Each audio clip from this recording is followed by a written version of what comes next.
देखिए, जनवरी 2024 से 10 दिसंबर 2025 तक सुरक्षा बलों ने 534 नक्सलियों को ढेर किया है। जनवरी 2024 से नवंबर 2025 तक 2200 नक्सलियों ने सरेंडर किया है। जनवरी 2024 से अक्टूबर 2025 तक करीब 1700 नक्सली गिरफ्तार किए गए। 10 साल में नक्सली हिंसा में 53% की गिरावट दर्ज की गई है। सुरक्षा बलों की शहादत में 70% से ज्यादा की गिरावट आई है। प्रभावित क्षेत्र जो पहले करीब 18,000 स्क्वायर किलोमीटर का था, अब वो सिमट कर मात्र 4,200 स्क्वायर किलोमीटर तक पहुंच गया है।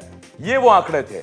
नक्सलियों के खिलाफ लड़ाई में यह साल यानी कि 2025 बहुत निर्णायक रहा है। इस साल सुरक्षा बलों ने नक्सलियों की टॉप लीडरशिप के कई कमांडर्स को ढेर कर दिया। नक्सलियों के कौन कौन से टॉप कमांडर्स इस साल ढेर हुए हैं, यह भी आपको हम बताते हैं ग्राफिक्स के जरिए से।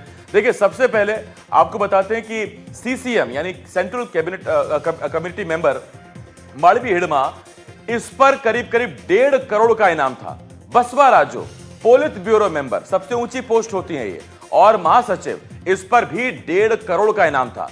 जयराम उर्फ चलपति सीसीएम, वही यानी इनकी सेंट्रल कमेटी मेंबर, इस पर 1 करोड़ का इनाम था। सुधाकर सीसीएम, इस पर भी 1 करोड़ का इनाम था जो ढेर किया गया। भास्कर जो डीवीसी था, डिविजनल कमेटी सचिव, इस पर 45 लाख का इनाम था। रेणुका जो सेंट्रल रीजनल ब्यूरो की नक्सली थी, इस पर 45 लाख का इनाम था। गर्जला रवि सीसीएम, इस पर 40 लाख का इनाम था। राजे डीकेएसजेडसीएम यानी कि Dandakaranya special zonal committee member, इस पर 25 लाख का इनाम था। मधु उर्फ जंग, ये भी Dandakaranya special zonal committee member था, इस पर 25 लाख का इनाम था। ये तमाम नक्सली न्यूट्रलाइज कर दिए गए, ढेर कर दिए गए। और अब हम बात करते हैं उन नक्सलियों की जो सुरक्षा बलों के लिए अगले टारगेट हैं। वो नक्सली जो अब तक हाथ नहीं आए। कौन है ये बड़े नाम? सबसे पहला नाम है देवजी, जो डिविजनल कमेटी मेंबर है यानी डीसीएम। दूसरा नाम गणपति, संगठन में सबसे अनुभवी नक्सली है। तीसरा नाम जो बहुत अहम है, Mishir Besra, eastern regional committee का प्लानर है। चौथा नाम है पापा राव, मिलिट्री विंग से जुड़ा हुआ बड़ा नाम माना जाता है। पांचवा नाम है गणेश उइके, कई बड़े हमलों का आरोपी है।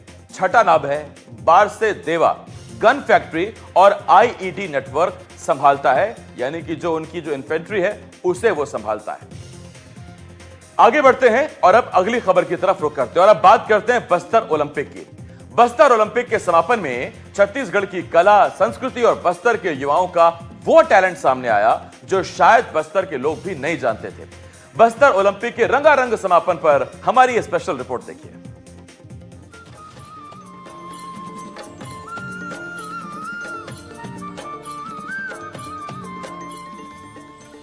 बस्तर ओलंपिक 2025 का जगदलपुर में समापन हो गया। समापन समारोह में गृह मंत्री अमित शाह शामिल हुए। इस दौरान गृह मंत्री ने विजेता खिलाड़ियों को सम्मानित किया और सांस्कृतिक कार्यक्रम भी देखा। बस्तर ओलंपिक के समापन समारोह में कई तरह की तस्वीरें देखने को मिली। बस्तर ओलंपिक में नक्सल हिंसा पीड़ित बीजापुर की महिलाओं ने भी हिस्सा लिया। जी, ये नक्सल पीड़ित है सर, और ये बीजापुर से आए हैं, अंदरूनी क्षेत्रों से। आईडी ब्लास्ट में दोनों के पैर क्षतिग्रस्त हो गए थे और इनके हौसलों को सलाम है। ये लोग पार्टिसिपेट करने आए हुए हैं और ये बाकी लोगों के लिए एक संदेश देना चाहते हैं कि कौन से खेल में ये इसी खेल में भाग ले रहे हैं। व्हील चेयर दौड़ में भाग ले रहे हैं। जी, क्या मैसेज देने की कोशिश है इनके द्वारा? ये मैसेज देने की कोशिश है कि नक्सलवाद किसी भी कुछ भी कर ले, वो हारेगा अंतिम में, और इनके हौसलों को सलाम है। ये सब के होने के बावजूद, आईडी ब्लास्ट में पैर क्षतिग्रस्त होने के बावजूद भी खेल में पार्टिसिपेट कर रहे हैं। ये बाकी लोगों के लिए संदेश है कि नक्सल कभी जीतेगा नहीं।